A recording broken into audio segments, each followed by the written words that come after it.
En la tierra de nadie habitan preguntas, árboles, madera, pudrición, hongos. Preguntas. Te doy la bienvenida a otro episodio más de tu podcast creativo favorito, La Tierra de Nadie. En el episodio de hoy, en una versión nueva, con un nuevo formato, completamente en video. Estamos saliendo, sí, por YouTube. Si estás escuchando esto en Spotify, en Apple Podcast, en Google Podcast, en Amazon Podcast o en todas las otras plataformas de podcast donde puedes encontrarlo, desde ya te invito a que solo por esta vez conozcas mi canal de YouTube. Ya sabes cómo encontrarme, igual que en todos lados, @nadiecl o @AníbalNadie. Te voy a aparecer, salgo así con la misma fotito de siempre y de seguro que me encuentras. Recuerda, Nadie siempre es con Y. Así que en esta versión especial del capítulo de Tierra de Nadie, estamos apareciendo en formato video. ¿Y por qué? Bueno, porque este es el video del capítulo que grabé en el sur. Sí, estuve en la ciudad de Pucón, Chile, recorriendo los bosques del sur, conociendo sus secretos milenarios y todos esos rincones exóticos y llenos de naturaleza, con árboles centenarios, milenarios, con araucarias, con cerros, con lago, nieve, frío y sobre todo con hongos.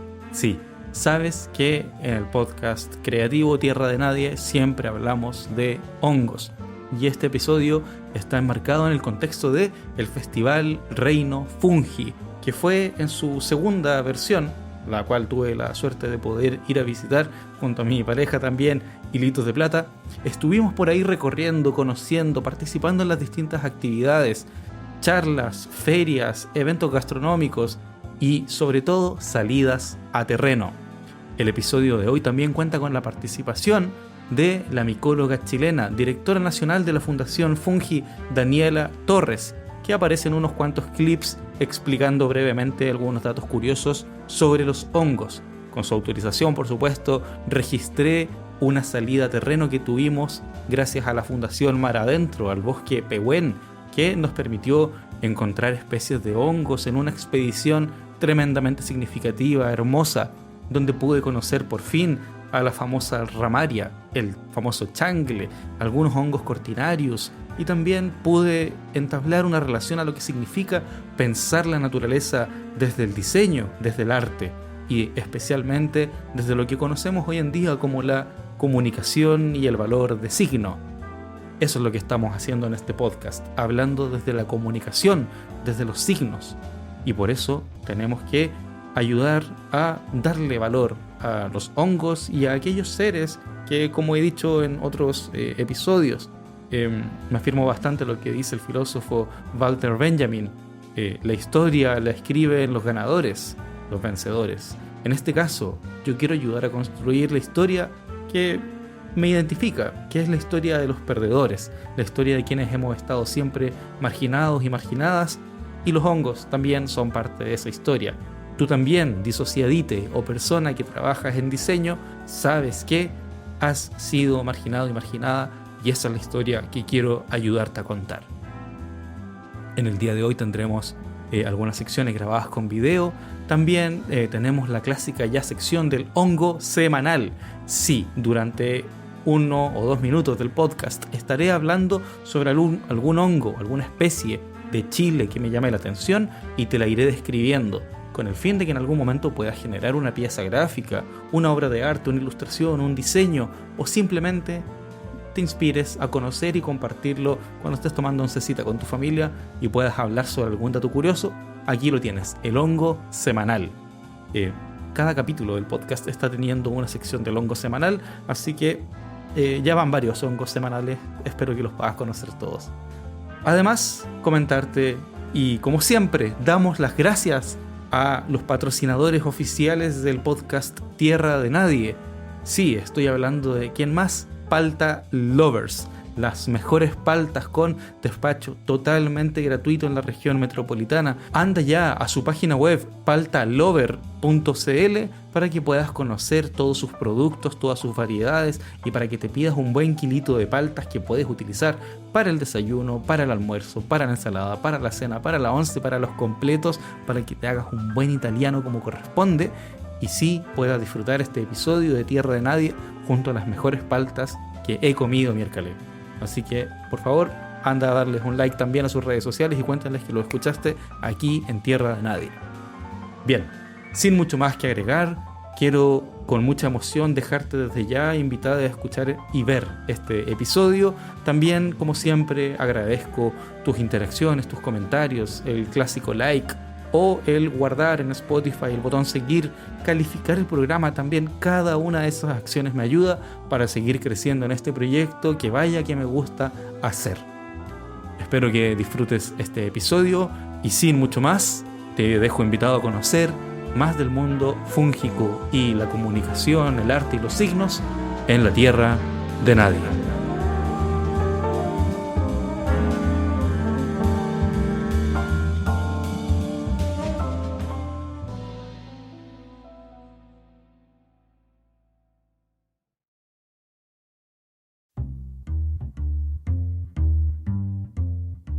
En la Tierra de Nadie habitan preguntas. Y como podremos observar en nuestro entorno cotidiano, hacernos preguntas no es fácil. Requiere muchas veces de un proceso largo de observación, de registro, pero por sobre todo de curiosidad. Creo que una de las grandes reflexiones que he experimentado en el último tiempo tiene que ver con esta ausencia de curiosidad. En la época de la hiperinformación, de la hiperconectividad, de un desarrollo rápido y aceleracionista de la tecnología, es que es difícil hacernos preguntas, es difícil permitir el espacio para la pregunta. Es por eso que el día de hoy, como verán, me encuentro fuera de casa. Me encuentro en un espacio lleno de lugares y formas de vida que cohabitan en armonía muchas veces y en otras no, en conjunto a las personas.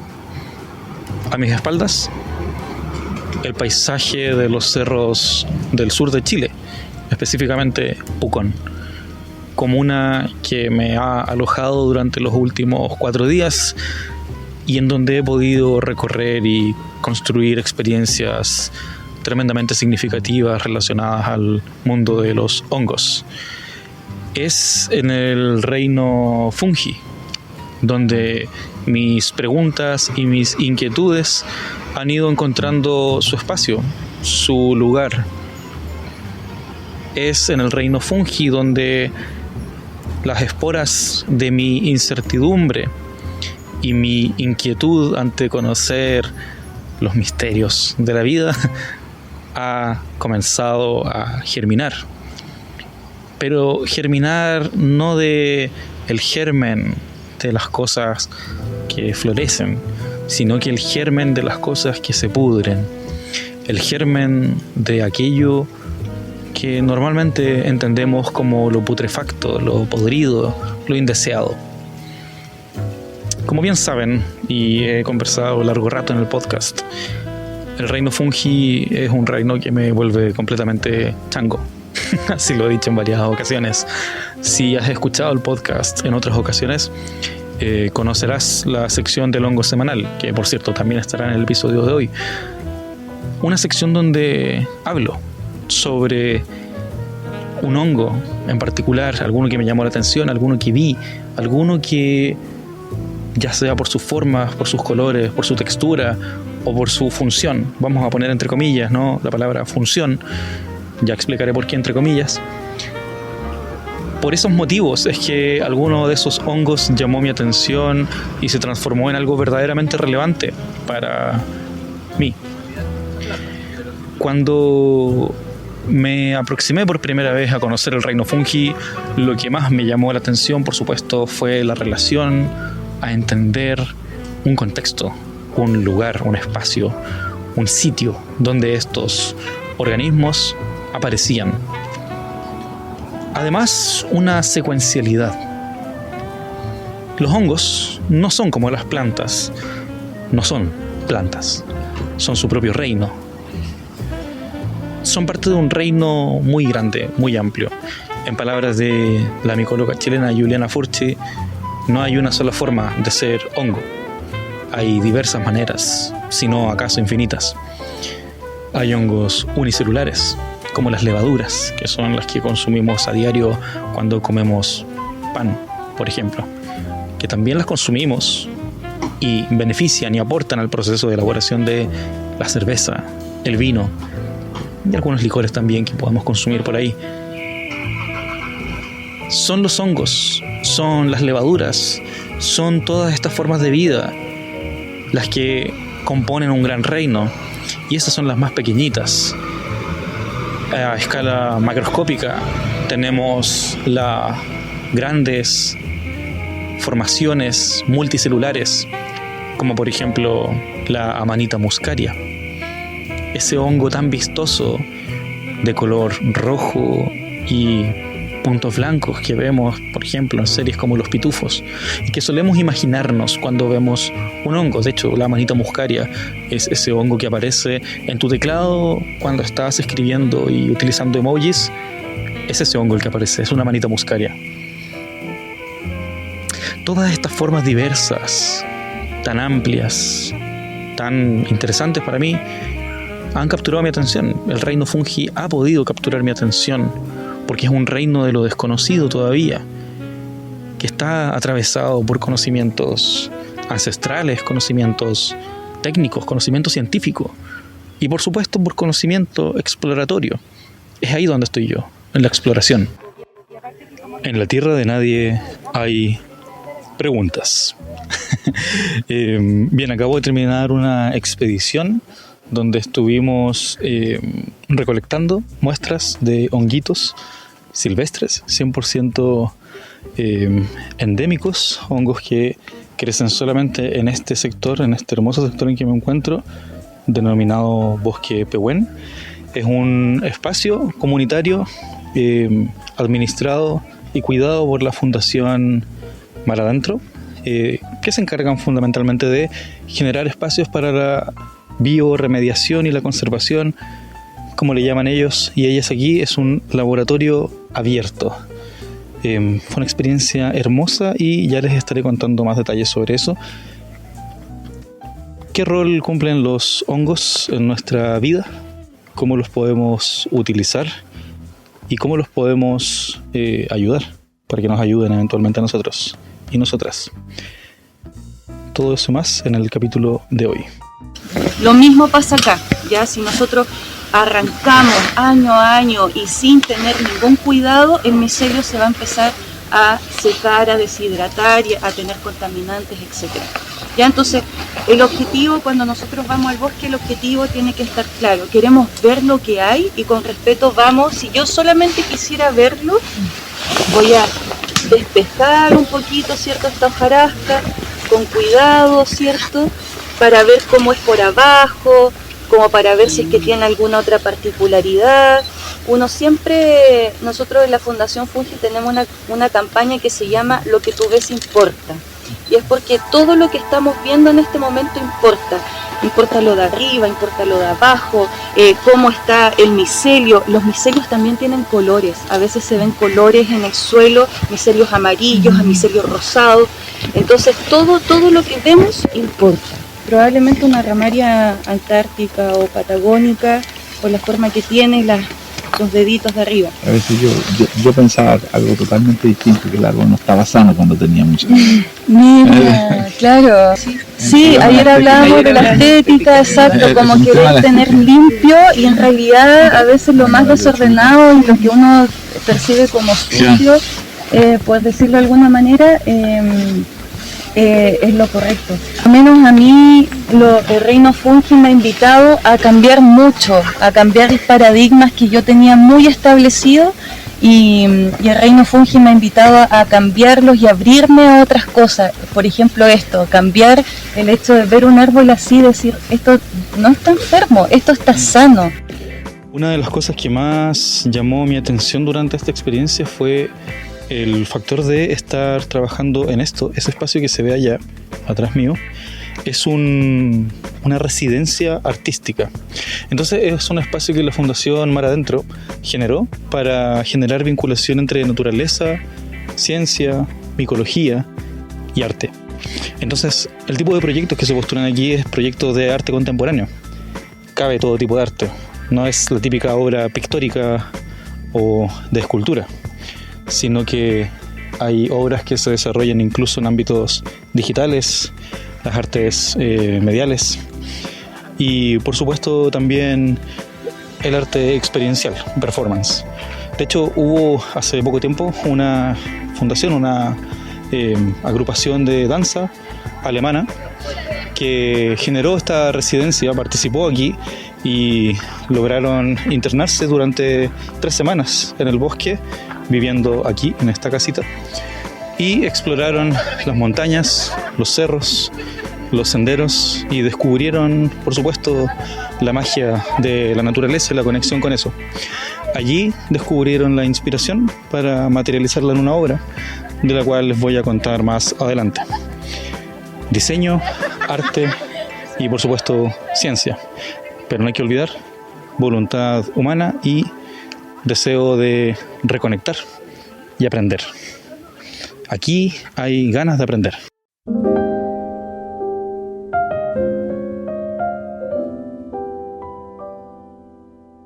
Sí, hay que dejar que las cosas se pudran.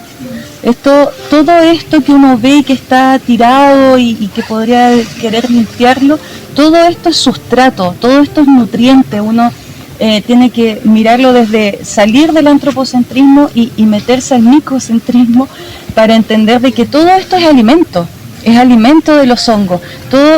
La madera, sobre todo los hongos, son los únicos descomponedores de madera. Después vienen las bacterias, después vienen los insectos, pero los primeros en ingresar a estas moléculas complejas como la celulosa son los hongos. Los hongos son los únicos que pueden degradar esas moléculas complejas y descomponer todo esto para que vuelva a la tierra, se reciclen los nutrientes y estén disponibles para los otros organismos y las otras generaciones. Sí, entonces hay que dejar que eso se pudra. Una última pregunta, que aquí yo veo lleno de hojas. También en la ciudad yo detecto que los parques así la gente saca las hojas. Limpian, claro. ¿Uno tendría que sacarla o mejor dejarla? Dejarla completamente. Aunque el pasto se pudra, pero dejarla. Pues la sacan para que el pasto no... Exacto, porque nosotros también, y creo esa es otra invitación de los hongos, siento que nosotros medimos el tiempo de una forma muy diferente. Entonces, claro, queremos que el pasto esté tal y como queremos, claro. Bonito, verde, ¿cierto? Y en nuestros tiempos, o sea, en un par de días, en un par de semanas, tienen que estar así. Y en cambio los hongos van descomponiendo a una tasa mucho más lenta y probablemente eso en muchos años, 10 años, 20 años, puede llegar a ser un bosque. Pero nosotros tenemos una medición muy distinta del tiempo, entonces los hongos nos invitan también a detenernos y a dejar que esos procesos ocurran. Eso tiene que ocurrir, eso es parte de reciclaje natural de la tierra. Estas colas de palo o orejas de palo que tienen la particularidad, ¿cierto?, de ser muy resistentes, pero además actualmente estos tipos de hongos se están utilizando mucho en la arquitectura y en la fabricación de materiales. Estos hongos que descomponen la madera, que tienen esta particularidad que les decía de descomponer moléculas complejas, están siendo utilizados hoy en día en distintas industrias para crear materiales en base a la naturaleza, en base en este caso a hongos. ¿Por qué se están utilizando? Porque estos, una vez que van descomponiendo sus micelios, forman estructuras que pueden después pasar por un proceso, por supuesto, pero estructuras bastante firmes, ¿ya? Hoy en día se conocen bloques de micelio, que son como unos ladrillos hechos de micelio que resisten temperatura, resisten fuego, resisten presión y que son utilizados para distintos fines.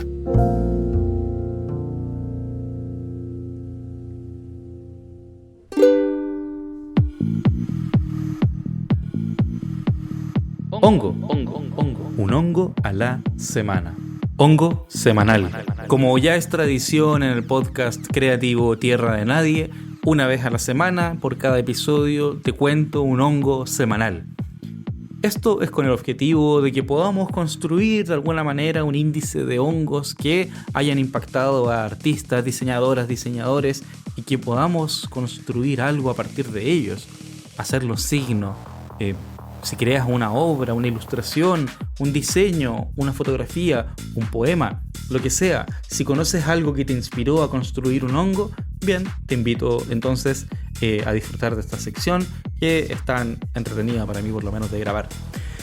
El día de hoy, para esta semana, tenemos a la Mycena cyanocéfala. Lo repito, la Mycena cyanocéfala. Y la estoy mirando directamente desde la guía de campos Hongos de Chile, volumen 1 de la Fundación Fungi de Chile. La Mycena cyanocéfala es una fructiferación muy llamativa, que es muy pequeña, pero es llamativa por su color azul brillante. Suele ser bastante llamativa cuando se le logra encontrar en los sustratos. ¿En qué sustratos crece? Crece en la madera muerta, la madera que está pudriendo, su madera semipodrida, como aparece descrito en el libro. Su pilio, es decir, el sombrero, mide de 0,6 a 1,5 centímetros de diámetro y el estípite, es decir, la parte larga, como lo que podríamos decirle como tallo, mide de 1 a 3,5 centímetros de alto. Es de forma convexa cuando joven, tornándose aplanada y a veces algo deprimida en la madurez. Sus lamelas son blancas, anchas y desiguales, que tienen bordes azules también. La esporada que bota, es decir, cada una de las esporas que libera para reproducirse, es blanca. Es muy buscada y es muy valorada la Mycena cyanocéfala, especialmente cuando aparece en los bosques del sur de Chile, porque es señal de un bosque que está sano, un bosque que está siendo biodegradado y que está siendo utilizado por otros elementos de la naturaleza para aprovechar al máximo sus capacidades.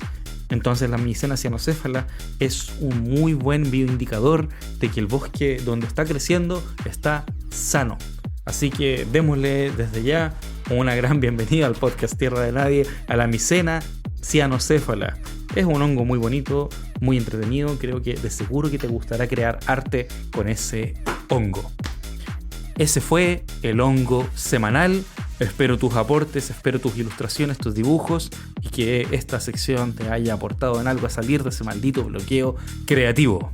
Ese fue el hongo de la semana. ¿Aprendiste algo nuevo? Un hongo a la semana.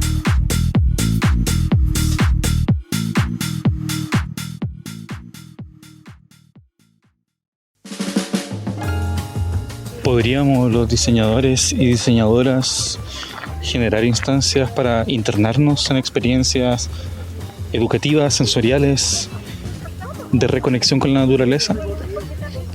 Esa es mi principal pregunta el día de hoy. Esa es mi principal pregunta. Los psilocibios son un grupo de hongos que poseen propiedades alucinógenas.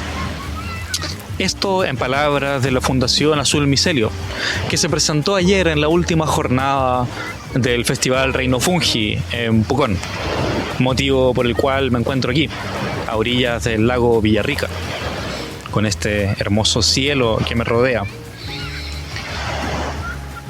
Desde la pandemia se han intensificado los síntomas, podríamos llamarle la sintomatología asociada a la depresión y los trastornos de estrés postraumático, por ejemplo.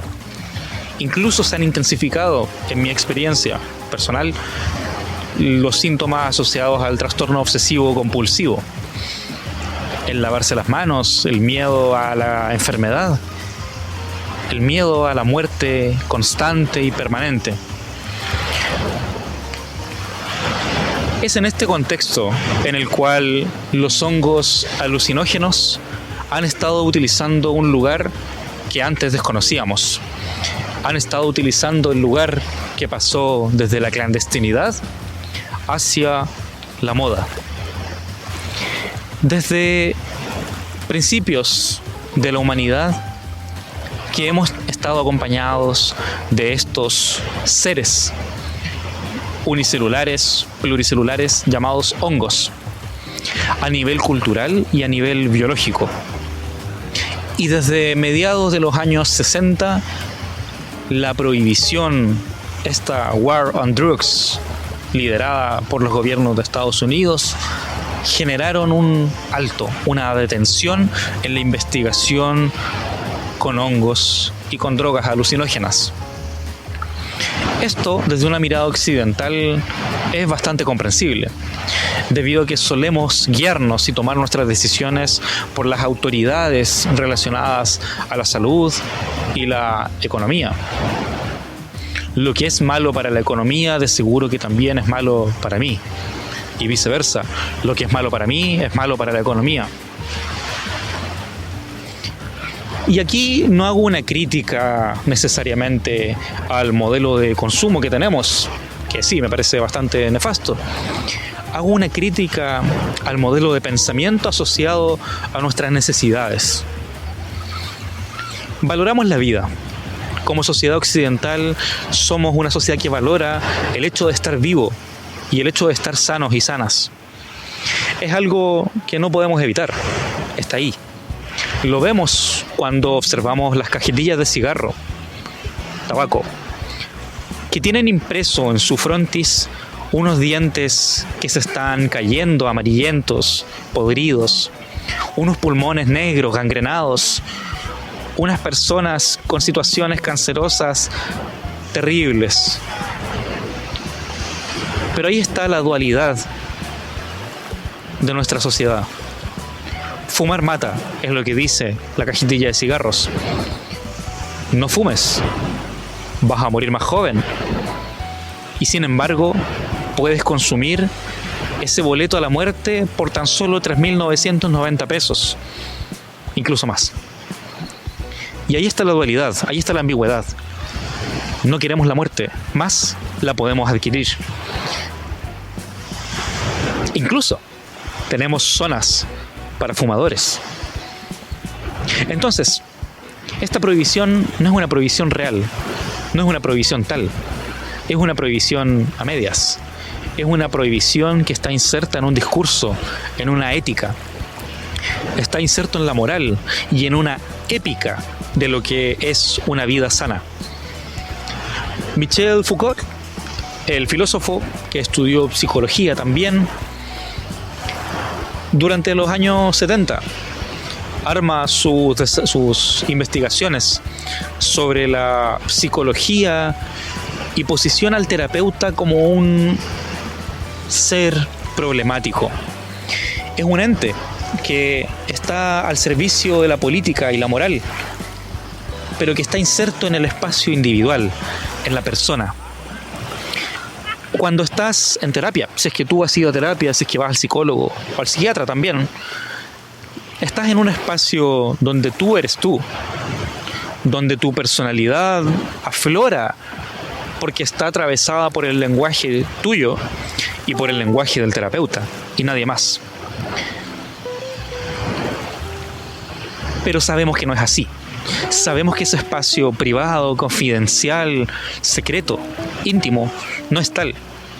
Ese espacio privado está mediado por lo que la sociedad determina como bueno y malo. Muchos y muchas de nosotros, cuando vamos a terapia, solemos decir palabras como: me da vergüenza decir esto, no quiero mencionar este tema porque sé que es incorrecto. Y eso es problemático, porque nos deja en un espacio de duda. ¿Estará bien si digo esto que quiero decir? ¿Cómo irá a reaccionar mi terapeuta cuando le diga esta atrocidad que estoy pensando? Y esa pregunta está atravesada por el lenguaje de un otro. Y ese lenguaje del otro es el lenguaje de la ética que tú habitas y el lenguaje de la ética que habita en tu terapeuta también. Foucault propone esta policía inserta en los espacios clínicos. Este terapeuta que tiene un rol social significativo reemplaza o convive con el rol del confesionario de las iglesias, donde la persona va a contarle sus pecados al cura.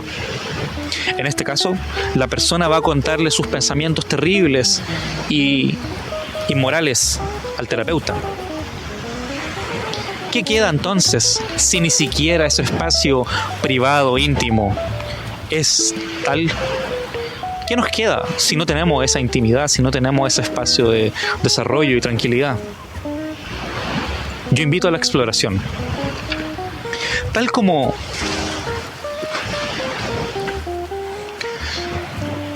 Foucault identifica este problema en cuanto a la terapia, hoy en día nos encontramos ante el problema de los gurús. Cada vez más hay gurús, líderes espirituales, líderes de opinión, líderes económicos, que están diciéndonos cómo debiésemos vivir, cuáles son las definiciones de ese supuesto éxito que debiésemos alcanzar. Y el problema radica en que no nos cuestionemos realmente todas esas palabras. No hay una sola forma de vivir la vida, no hay una sola definición de éxito. Y escucha lo siguiente, no hay una sola definición de éxito que sea 100% acorde a lo que tú piensas, porque lo que tú piensas está atravesado por el lenguaje de las personas que te enseñaron a hablar, de la cultura donde te criaste y también, por supuesto, por tu experiencia. La emocionalidad humana es un dispositivo complejo de analizar. No son 5 emociones, como los plantea la película Intensamente. De seguro que son más. Podríamos contarlas, pero creo que es un ejercicio un poco inútil, si se le quiere llamar así, porque mi foco de estudio, mi análisis no está puesto en la cantidad de emociones, sino que en la cualidad de las mismas. Y para analizar una emoción tenemos que analizar el lenguaje. Una emoción se puede definir como una descarga fisiológica, una descarga corporal, que realiza una corporalidad para transmitirnos información sobre el entorno. Eso es lo que decía Darwin. Pero sabemos que no solo el entorno nos entrega información, sino que el interior también. En las teorías freudianas aparece la idea de este retorno de las pulsiones, el inconsciente, que está constantemente demandando. Está diciéndonos cosas a través del lenguaje de los sueños, imágenes abstractas que no podemos nombrar, imágenes que no tienen un sentido real en el cotidiano. ¿Te ha pasado que algún día te despiertas de un sueño y lo quieres contar y quieres describírselo a la persona que tienes al lado, y por mucho que lo describes y por más palabras que pongas, no se siente como tal? Es porque el lenguaje de los sueños está inserto en el lenguaje del inconsciente. Un lenguaje que no está asociado a tus palabras, que no está asociado a tus imágenes ni siquiera, está asociado a su propio lenguaje. Y es ese lenguaje de los sueños una evidencia propia, personal, de que la emocionalidad no es una cosa universal. La angustia puede llamarse como una emoción, y sin embargo yo no podría comprender cuál es la angustia que experimentas tú en relación a la mía, pero puedo compararlas. Podría pedirte que me apuntes con el dedo dónde te duele esa angustia, que señales en la habitación dónde se encuentra ese elemento que te causa dolor, y aún así en el modelo comunicativo del lenguaje, donde un emisor emite determinado contenido que está cifrado en un código que viaja a través de un canal y que es recibido por un receptor en un determinado contexto, donde el lenguaje falla, donde todas las cosas que queremos decir están insertas en determinadas palabras y signos que están asociados siempre al error. ¿Por qué siempre al error? Porque lo que quiero decir nunca es suficiente. lo que digo nunca es suficiente para esa idea que tengo detrás o por delante, no lo sé. Sabemos con certeza que la emocionalidad es una experiencia del individuo. La diferencia entre emoción y sentimiento, entonces, es que esta descarga fisiológica, corporal, que es la emoción, transcurre y se inscribe en el lenguaje, en la cultura. Se inscribe en la persona a través de signos. Y eso es el sentimiento. Es la elaboración lingüística que tu cuerpo hace sobre eso que sintió, a través de las palabras.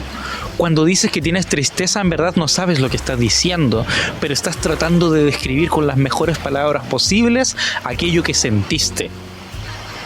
Cuando tratas de describirle el color rojo a alguien, no estás describiendo el color rojo, estás describiendo la descripción del color rojo. Y es ahí donde está la trampa. Porque en la medida en la que tú compartes con alguien un sentir, dime entonces cómo ese alguien puede ayudarte si es difícil siquiera poder decir lo que quieres decir y es difícil entenderlo. Estos gurús, estos líderes espirituales que pregonan que a través de estos 5 lenguajes del amor, que a través de estos 10 maneras de identificar a una persona altamente sensible, también conocidos como paz, estos líderes espirituales que hoy en día nos hablan de las 5 claves para el éxito, son problemáticos.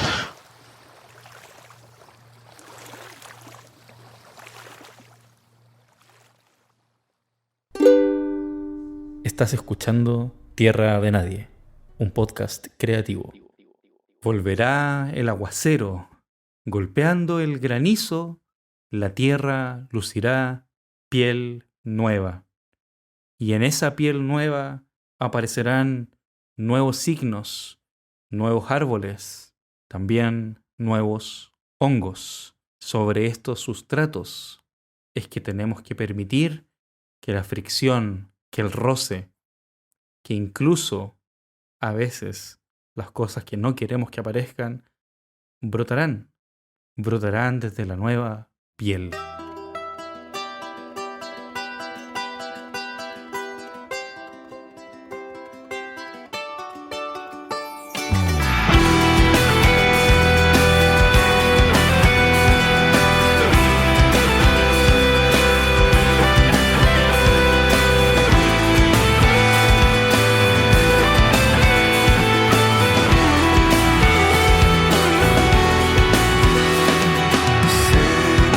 Saw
tiene la potestad ni el derecho de reclamar el poder sobre el hongo. Eso es lo que nos dice la Fundación Azul Micelio cuando nos presenta de una manera seria, formal, su postura ante la investigación en torno a los hongos psilocibios, los alucinógenos. En un análisis rápido podríamos identificar el origen de la experimentación con los hongos desde las primeras formas que ya podríamos llamar como antecesores a los seres humanos. Estos homínidos que ya caminaban erguidos y que perseguían normalmente a la megafauna ya extinta. En Chile tenemos el caso del milodón y en otros lados del mundo tenemos a los mamut, que por supuesto son de épocas distintas. Pero para fines prácticos de la experimentación y la explicación podemos posicionarlas como la megafauna. Incluso el ganado que aparece después, pero que también fueron vacas en su momento, bueyes, toros. Cuando estos homínidos los perseguían, muchas veces no lograban cazarlos. En ese no poder cazarlos, se quedaban siguiendo sus rastros. ¿Cuáles son los rastros? La bosta, la caca. Sabemos hoy que en la caca de vaca y de animales mamíferos principalmente que habitaban en las praderas de aquellos años, crece uno de los hongos psilocibes más famosos, el Psilocybe cubensis. Es un hongo que aporta una de las experiencias alucinógenas más poderosas y significativas. Se alude a que debido a la gran fructiferación de estos hongos, debido a que crecía en la caca de estos animales y la facilidad para acceder a ellos, es que estos homínidos experimentaron con ellos. Experimentaron el viaje alucinógeno de un hongo. ¿Qué experimentaron estos homínidos? No lo sabemos con certeza.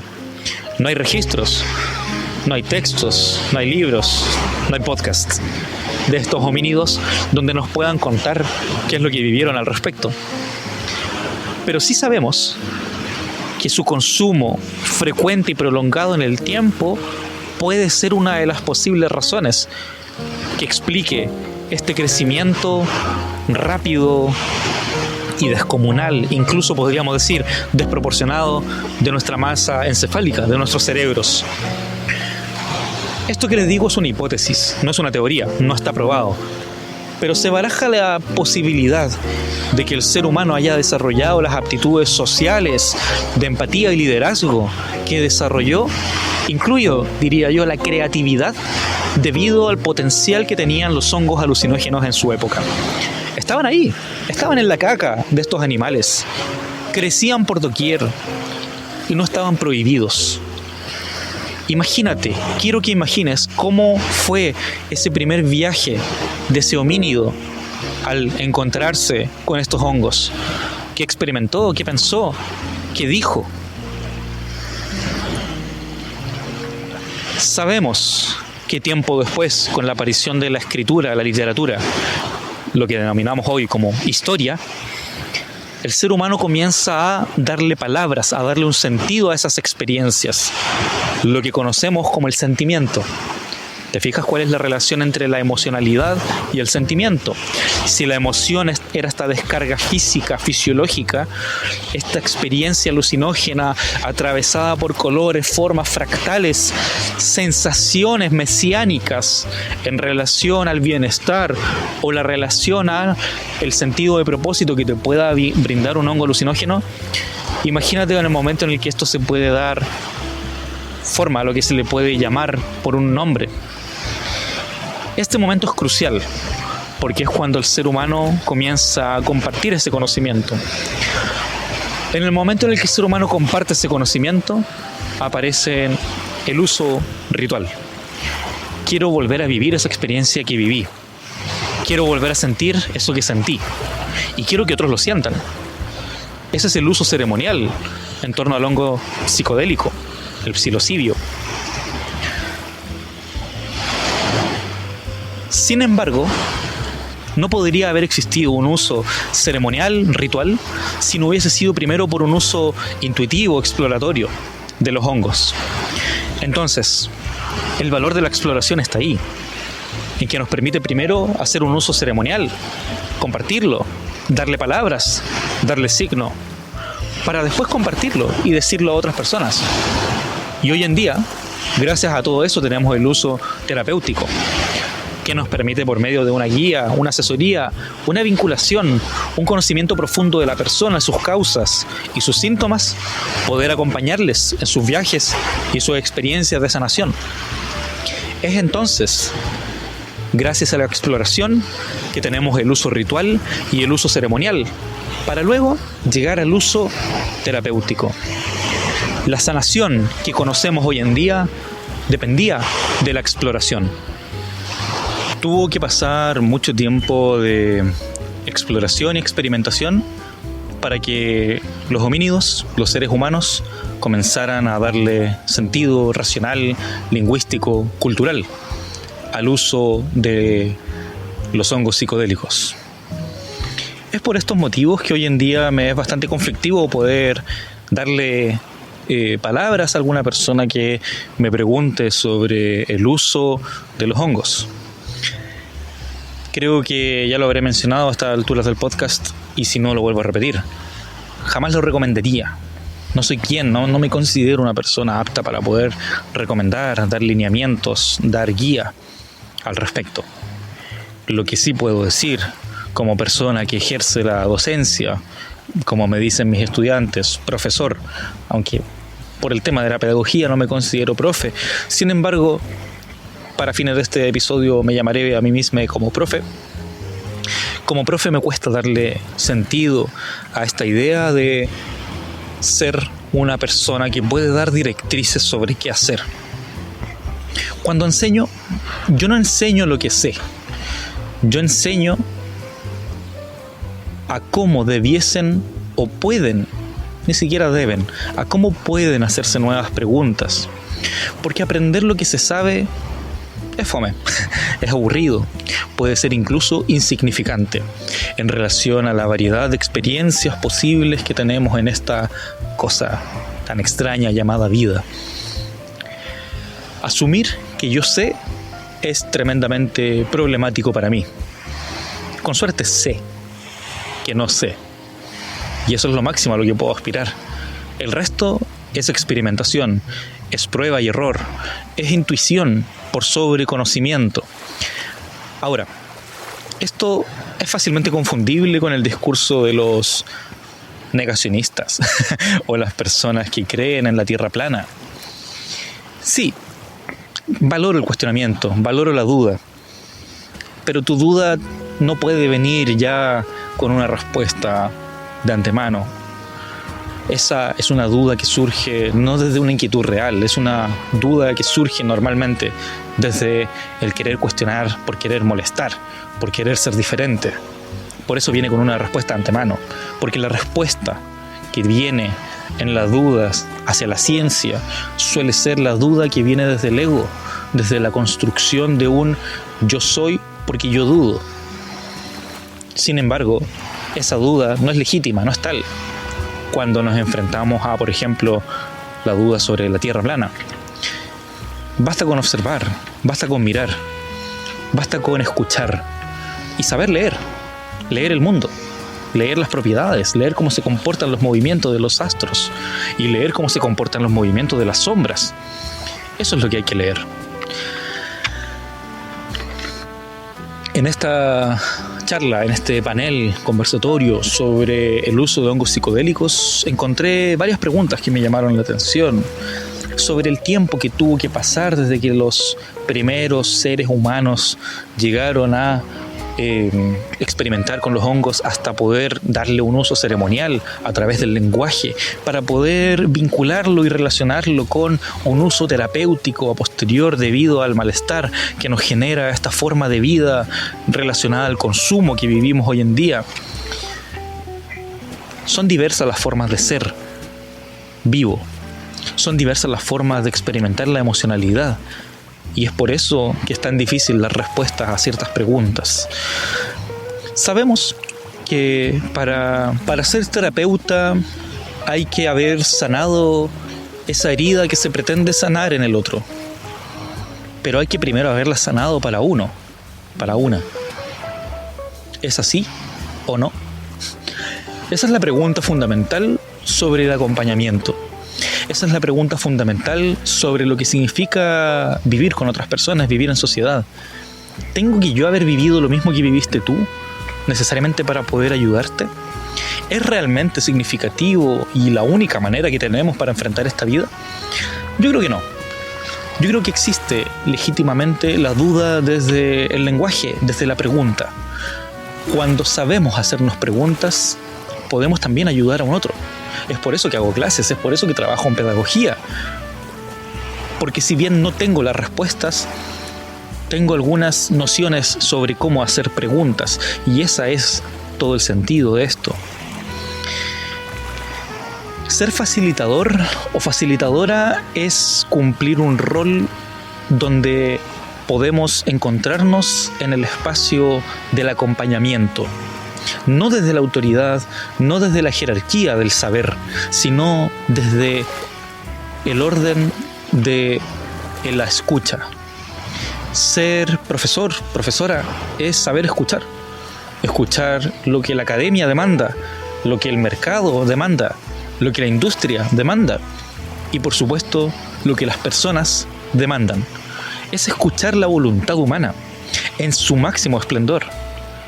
Es ahí donde también encuentro una vinculación en la identidad. Mapu Koful, los hongos como mariscos de tierra llamados por los mapuche, es una forma identitaria que tuvieron para nombrar un fenómeno físico. Si hoy en día no permitimos que existan otros nombres, no permitimos que existan otras maneras, que exista el encuentro con lo distinto, difícilmente sabremos escuchar otra forma de ser. Ese es el peligro de la respuesta.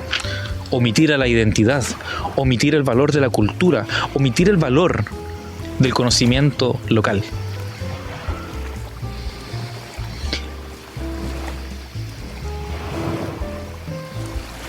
La prohibición y la censura hacia el uso de los alucinógenos y otras formas de droga y experimentaciones comienza desde la etnofobia, comienza desde quitarle el derecho a las personas de Asia a consumir opio, comienza desde quitarles la autoridad sobre el peyote a las personas mexicanas. Ya discutimos sobre la autoridad, pero llamemos la autoridad en este caso como la posibilidad de experimentarlo. En la cultura griega era mal visto que las personas llegaran a la mayoría de edad sin saber automedicarse. En la escuela de Asclepio, que era donde se estudiaba la medicina principalmente, sabemos que era crucial la autorremediación, la capacidad de saber leer el síntoma propio y saber leer también la posible cura para poder aplicarla. Hoy en día, ante esta falta de encuentro con el sí mismo, es difícil poder practicar la automedicina, porque se supone que hay unas instituciones que debiesen saber lo que es mejor para mí, porque la medicina, por supuesto que tiene la autoridad sobre la salud. Que tenga la autoridad sobre la salud no es algo menor. De hecho, es conflictivo creer que la única forma de acceder a una vida sana es a través de unos supuestos médicos, unas supuestas personas que están ahí dispuestas para curarte con, suponemos, la mejor de las intenciones. Pero sabemos que no es tan así. Y esto no es una crítica a la medicina, mucho menos, ni tampoco a las personas que practican la medicina, sino que es una crítica al creer que es la única forma, creer que es la única manera. El empoderamiento personal, individual, es importante, pero es más importante poder explorar individualmente para compartir colectivamente. Y cuando la medicina pasa a ser parte del terreno de lo privado, de lo oculto, es que no sabemos hacia dónde ir. Toma el caso chileno, por ejemplo, la dualidad entre FONASA, que es un fondo de salud nacional completamente disfuncional, versus la ISAPRES, que es otro sistema privado que tampoco funciona para todas las personas. Tu salud hoy en día está mediada por tu poder adquisitivo y no por tu poder exploratorio. Y está bien caminar sobre los hombros de otros gigantes, está bien asumir que hay cosas como realidad, mas no todo es necesariamente como se te enseñó y como se te dijo. La medicina debiese ser una forma de remediación propia, y esa remediación propia también viene marcada por ciertos peligros, por ciertos riesgos. Por supuesto que experimentar con tu propio cuerpo es un proceso que va a estar sujeto al dolor y sujeto a las posibles equivocaciones que puedas cometer. Pero ¿te has preguntado si vale la pena experimentar con tu propio cuerpo? Es el único cuerpo que tienes. Y eres aparentemente dueño de ese cuerpo, dueña de ese cuerpo. ¿No te causa curiosidad saber cómo sería una medicina guiada solamente por tu propio instinto o por los conocimientos que puedas adquirir por medio de la exploración? Y esto es justamente la pregunta que surge desde la fundación, que nos plantea el uso medicinal y terapéutico de los hongos alucinógenos, porque nos permiten indagar sobre aquellas preguntas, hacerte el cuestionamiento sobre si esa disolución del ego es efectivamente positiva para ti o si termina siendo más bien nociva. Poder preguntarte y darte a entender si es que hay otras formas de hacer vida, de hacer sociedad, de hacer colectivo. El autocultivo al que hoy nos vemos enfrentados y enfrentadas es una forma de cultivar una relación también con la misma medicina que después será tomada por ti mismo o misma. Cultivar, decía una de las panelistas, a los hongos es también cultivar una relación, y esa relación por supuesto que va a estar inserta y va a ser parte de la experiencia del consumo del mismo hongo, atravesando por la relación que estableciste con el hongo, ver su proceso de crecimiento, ver todo ese cuidado que dedicaste a aquello. Esa es la desconexión que tenemos normalmente con los otros elementos, incluido el trabajo. Esta es la alienación de la que hablaba Marx y de la que todavía somos parte. Estamos alienados en el trabajo. No conocemos el fruto de nuestro propio trabajo y no gozamos tampoco de los beneficios del mismo. La duda entonces recae sobre el individuo. Si yo no veo el fruto de mi trabajo, si yo no veo el fruto del cultivo que hago de las cosas, ¿de dónde puedo obtenerlo? La clandestinidad.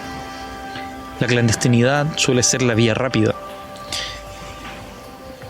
pero la clandestinidad impide el hacerse cargo, impide el responsabilizarse, impide incluso el compartir experiencias significativas. Si algo me quedo con la experiencia de este viaje, es con la posibilidad de la experimentación. Probar, indagar, vivir experiencias que de otra forma puedo no haber vivido. Comenzó con una expedición, una salida a terreno al bosque Pehuen, un terreno administrado por la Fundación Mar Adentro. Una hermosa experiencia donde en una residencia artística y un bosque precioso, cuidado, protegido, que está de alguna manera bien enfocado para poder desarrollar experimentaciones e investigaciones en terreno, nos adentraron en el bosque, en el conocimiento sagrado y primitivo del cultivo de hongos comestibles. En esa experiencia pude vivir un proceso de investigación, de observación, de búsqueda y sobre todo de reflexión en cuanto a los hongos. El conocimiento del bosque es finito pero es finito en cuanto a nuestra experiencia humana. Hay cosas que no podremos eventualmente llegar a saber, y no todo el conocimiento astral nos puede tampoco orientar en la búsqueda. Esta experiencia estuvo marcada por el observar, el recorrer, el conocer, el tocar a los hongos, el verlos en su espacio. Gracias a la micóloga chilena Daniela Torres, directora nacional de la Fundación Fungi en Chile, que nos guió y nos invitó a entender a estos seres y observarlos en su contexto, entender el valor de sus relaciones micorrízicas muchas veces, no en todos los casos, con ciertos tipos de árboles, asociados en este caso muchas veces al género de los árboles Nosophagus, coihue, ñirre, lenga, algunas de las especies de árboles que permiten hacer asociaciones con hongos del género Cortinarius, por ejemplo, las amanitas y otros tantos. Entre esta experiencia rescato mucho el hecho de haber podido observar en el lugar, en el terreno, poder ver a los hongos, poder entender cuál es el impacto de lo que hacemos y cómo desaparecen cuando actuamos por sobre ellos. Pero también la curiosidad por ver sus formas, sus colores y sus texturas. Luego, en una emocionante búsqueda junto a la micóloga chilena y ya radicada en el mundo entero prácticamente, Juliana Furti, pudimos observar desde la emoción en un bosque privado, pero que está cuidado por los vecinos y la comunidad de vecinas, que permite encontrar especies que están prácticamente en peligro de extinción. Observar la naturaleza en su lugar, la naturaleza estudiada en la naturaleza, en estos laboratorios abiertos, me permitió comprender cuál es la relación que tenemos y la relación que podemos llegar a tener con estas especies de hongos. Me preguntaba sobre cuál es el potencial del diseño en todo esto, qué tenemos que aprender desde nuestra área para desarrollar cosas que sean significativas. Por un lado, me surge la idea de la unión, la colectividad y el trabajo comunitario. Si en diseño trabajamos con los signos, trabajamos con palabras, trabajamos con textos, son las mismas palabras y son los mismos textos los que dan forma a las ideas, y estas ideas permiten construir sociedad. Entonces, no da lo mismo lo que se diga, no da lo mismo cómo se diga. En diseño tenemos mucho que decir al respecto. Tengo aprendizajes en torno a el desinterés que experimentamos en diseño por esto que nos apasiona supuestamente.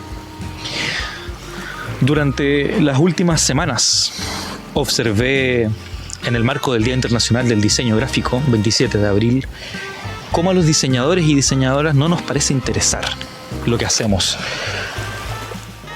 En relación y comparándolo tristemente con la micología, ya que es otro mundo que tengo para comparar, que también me apasiona, puedo observar que esta gente, los micólogos y micólogas, bueno, tienen una palabra para eso, son micófilos y micófilas, personas que están obsesionadas con los hongos.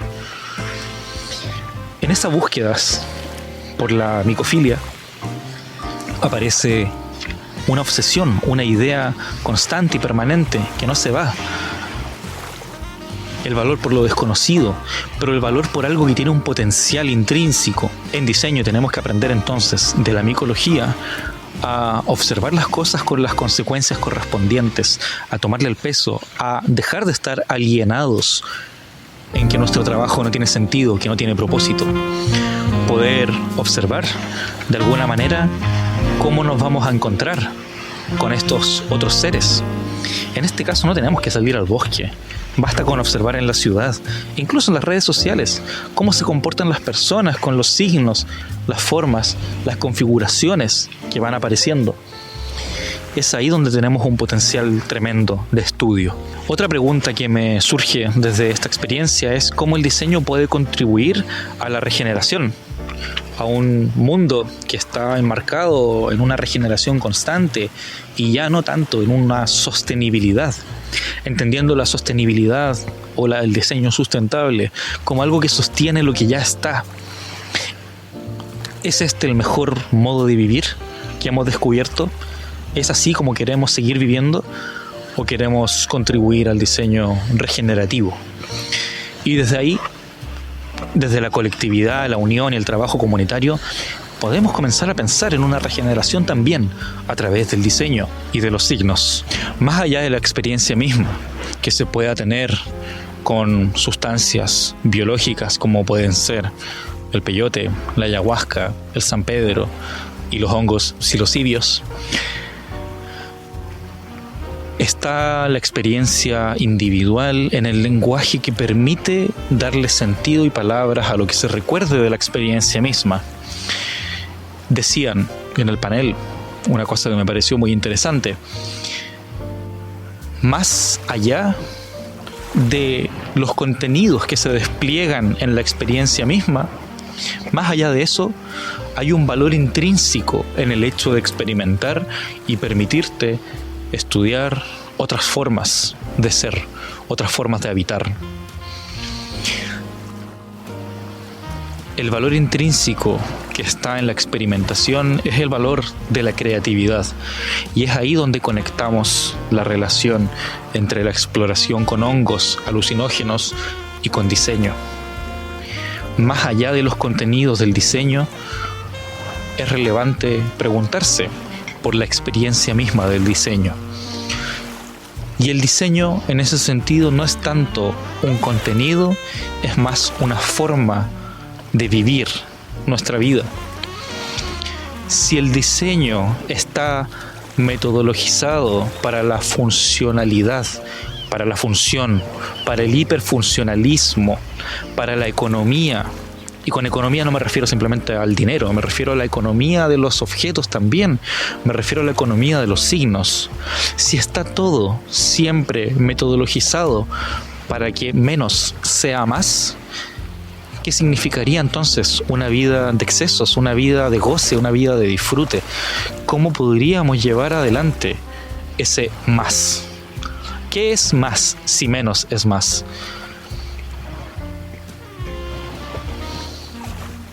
En este podcast solemos preguntarnos por la relación a lo funcional y lo estético. Más allá de la función, es siempre mi invitación a pensar. Te invito a pensar más allá de la función, y eso no significa otra cosa que poder disfrutar de esas pequeñas experiencias que el goce estético, incluso obsceno, si quisiéramos decirlo, permite. Hay una belleza intrínseca en la experiencia de, valga la redundancia, experimentar. Probar algo que otro no ha hecho, probar algo que a otro no le ha funcionado.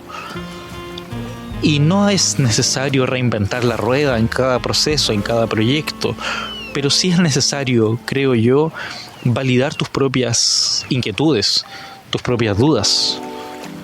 Tu incertidumbre es valiosa, es tremendamente valiosa.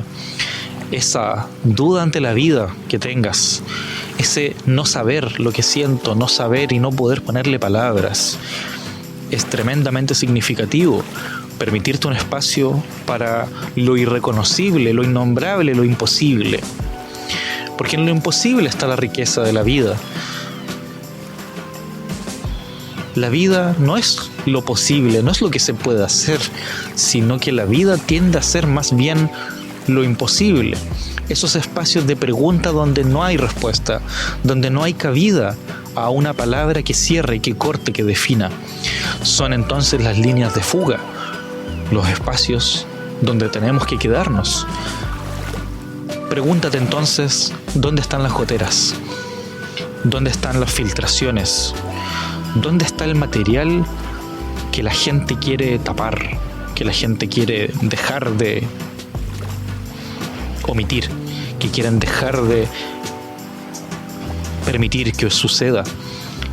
Es ahí donde tienes que estar tú, en la gotera, en la filtración, en la fuga, en el encuentro, en la experimentación. En el episodio de hoy conversamos sobre los hongos psilocibe, pero hay muchas otras formas de experimentar. el arte, la creatividad, las maneras de vincularnos a la vida. Y voy a insistir con la idea, más allá de la función significa justamente eso. Significa habitar la duda, habitar la gotera, habitar la pregunta. La pregunta sobre quién eres y qué espacio ocupas.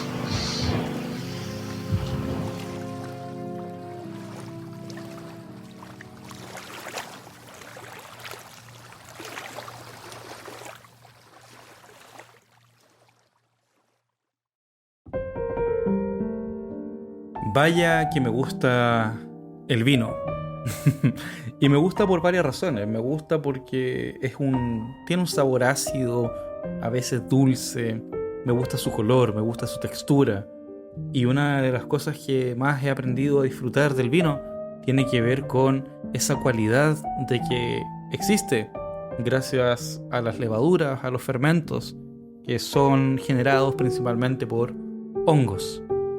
No solo eso, también me gustan las etiquetas de los vinos. Es un objeto de diseño muy apetecido. Si eres diseñador o diseñadora gráfica, de seguro que alguna vez has soñado o has querido diseñar una etiqueta de vino. No me ha tocado hasta el momento, así que personas que tengan viñas y que quieran diseñar sus etiquetas de vino, aquí tienen a una persona que es feliz de la vida, puede trabajar en eso.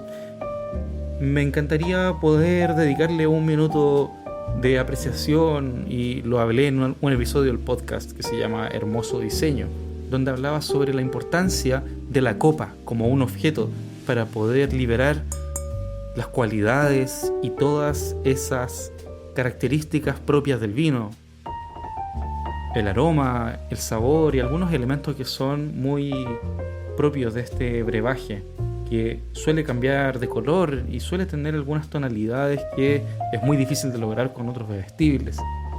Una textura, un aroma y unas trazas que quedan en las copas cuando se agitan adecuadamente. El vino es para mí una señal de un licor que se puede beber en el invierno. Es un elemento que permite compartir. Es para mí específicamente algo agradable. No suelo tener problemas con el vino. No tiene tanto gas como la cerveza. Así que nada, quería cerrar el episodio de hoy dedicándole estas pequeñas palabritas al vino.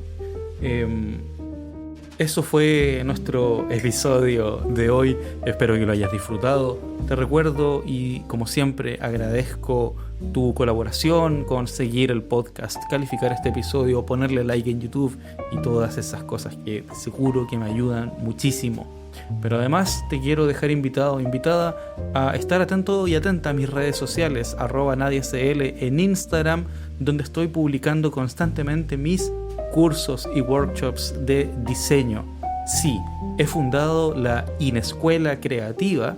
La encuentras en Instagram como @inescuela.creativa, donde podrás encontrar una cartelera mensual de cursos y workshops que están asociados a la autoformación, la autogestión y sí, la formación continua en diseño, artes y pensamiento crítico de nuestra profesión. Quiero que tú participes y quiero que tú te sumes también a ser parte de la Inescuela Creativa. Sin mucho más que decir, la canción que escuchamos el día de hoy se llama Cenizas y es de la banda chilena Cuervos del Sur. Agradezco tremendamente a la banda Cuervos del Sur por haberme facilitado el uso de su canción el día de hoy. Vaya un abrazo enorme para ustedes y vaya un abrazo enorme también para ti por haber escuchado este episodio el día de hoy. Espero que tengas una muy buena semana y nos vemos cada domingo a partir de ahora. Sí, cada domingo en tus plataformas de podcast. Como siempre, esto es Tierra de Nadie. Te invito a pensar más allá de la función.